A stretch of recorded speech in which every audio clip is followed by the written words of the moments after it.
Rappelez-vous que vous êtes élevé par vos collègues ou par ceux qui sont sous vos ordres. Comment penser comme un chef? C'est aujourd'hui le thème de cette nouvelle vidéo. En effet, dans le livre La magie de voir grand, David Schwartz partage avec nous la façon avec laquelle vous devez penser comme un chef. Les gens qui sont autour de vous vous permettent finalement de progresser, d'avancer et vont contribuer à votre progression. Vous devez donc maîtriser un certain nombre de techniques et de principes que nous allons voir dans cette nouvelle vidéo. 4 principes qui gouvernent et qui vous permettront de penser comme un bon chef et pas comme un mauvais chef, comme certains aiment dire. En effet, avant d'entrer dans cette vidéo, il faut garder en tête que certains chefs sont au milieu de l'organigramme. Ils évoluent par une promotion au sein du même service dans lequel ils ont baigné pendant plusieurs années. De ce fait, ils deviennent membres de l'équipe, chefs de l'équipe. Ceci peut provoquer des petits désagréments, comme par exemple, vous pouvez devenir le Robin des Bois qui va militer pour le groupe auquel vous apparteniez. De ce fait, vous n'allez pas avoir la même distance avec vos équipes qu'avec votre supérieur hiérarchique. On aura l'occasion d'y revenir dans une prochaine vidéo. Le premier principe pour penser comme un chef est tout simplement qu'il faut que vous vous mettiez à la place des autres. Laissez-moi vous raconter une histoire. Il s'agit en fait de Ted, qui est une personne qui fabriquait et produisait des films. Un jour, il a produit des films et était tout excité à l'idée de savoir comment ces films allaient fonctionner dans le monde du cinéma. Et après, finalement, quelques jours de la sortie de son film, il s'est rendu compte que seulement 4% des gens qui regardaient le film l'adoraient et l'appréciaient. Et alors il s'est demandé, mais pourquoi finalement les autres n'aiment pas son film? Et lorsqu'il a interrogé des experts sur le sujet, eh bien les experts se sont rendus compte que les 4% qui aimaient son film avaient absolument la même psychologie que lui, le réalisateur Ted.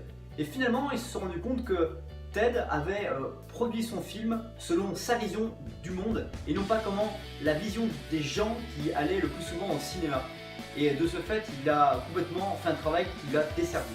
En clair, si vous voulez obtenir les choses des autres, vous devez vous mettre à leurs images et penser comme eux. Une des questions que David Schwartz nous propose pour observer ce principe 2 et donc pouvoir savoir comment les gens pensent est tout simplement: quel est l'intérêt des gens de faire ce que nous avons besoin qu'ils fassent? Le deuxième principe pour se penser comme un chef est tout simplement de se poser la question: quelle est la meilleure manière humaine de régler ce problème? Car en effet, on peut observer 3 sortes d'autorité dans cette réponse qui sont 2 sont néfastes et une seulement permettra de progresser et d'être un bon chef. La première manière, tout simplement, de régler les problèmes est la manière dictateur. Vous allez demander des choses, exiger des choses, jusqu'à finalement démotiver et faire partir les meilleurs de votre entreprise. Et ceux qui resteront, finalement, vont se mettre à comploter contre vous parce que vous avez une façon de faire qui est juste insupportable. Et très souvent, ce qui est assez paradoxal, c'est que, in fine, le dictateur va se retrouver en conflit avec son propre supérieur hiérarchique sur les façons de fonctionner parce qu'il n'a pas réussi à régler le problème. L'autre façon de régler les problèmes est la méthode froide. C'est un peu la méthode réglementaire.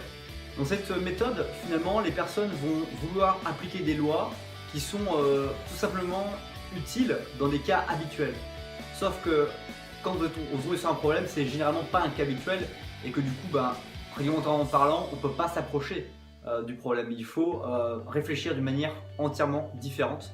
Et dans cette méthode froide, finalement, on traîne en longueur, on n'a pas de réponse et on se retrouve un petit peu délaissé. Et donc la troisième façon finalement de régler les problèmes en tant que bon chef, c'est la manière humaine. C'est démontrer qu'on est ici pour aider la personne qui a des problèmes et qu'on va tout faire pour aider. Et ça m'amène aussi à parler de cette citation que j'ai postée sur les réseaux sociaux récemment, est que toute personne qui est sous l'autorité de quelqu'un est aussi sous sa protection. Et trop souvent, les supérieurs hiérarchiques pensent autorité mais oublient protection. Cependant, les deux sont importants et surtout si vous protégez vos équipes, vous serez encore plus humain et vous serez donc un bon chef. Et l'un des meilleurs commentaires qu'on pourra vous faire à votre égard, c'est « Vous êtes un homme de progrès, vous êtes l'homme de la situation ». Le meilleur moyen d'obtenir de très bons résultats de vos collègues ou subordonnés est tout simplement d'inspirer les gens à vous copier. C'est ça finalement être un bon chef et c'est ça finalement d'être un homme de progrès. Donc soyez et inspirez le progrès via votre attitude. Enfin, quatrième principe, prenez le temps de méditer correctement pour révéler votre puissance intérieure. Dans ce principe, il faut vous rappeler que le leader est souvent quelqu'un de solitaire. Et vous devez impérativement entretenir cette solitude pour vous renouveler, penser et avoir de nouvelles communications, de nouvelles façons de concevoir ce que vous vivez ou ce que vos équipes vont vivre. En clair, ne craignez pas d'être seul. C'est la solitude qui va vous permettre de progresser le maximum. Et c'est dans la solitude que les grands leaders trouvent les meilleures idées. En clair, vous avez aujourd'hui 4 nouveaux principes pour penser comme un bon chef. J'espère que cette vidéo vous a plu, vous inspirer à vouloir devenir une meilleure version de vous-même. En attendant, laissez-moi un pouce bleu ou abonnez-vous à la newsletter du blog. Et je vous souhaite une très bonne suite de journée et à bientôt. Bye bye.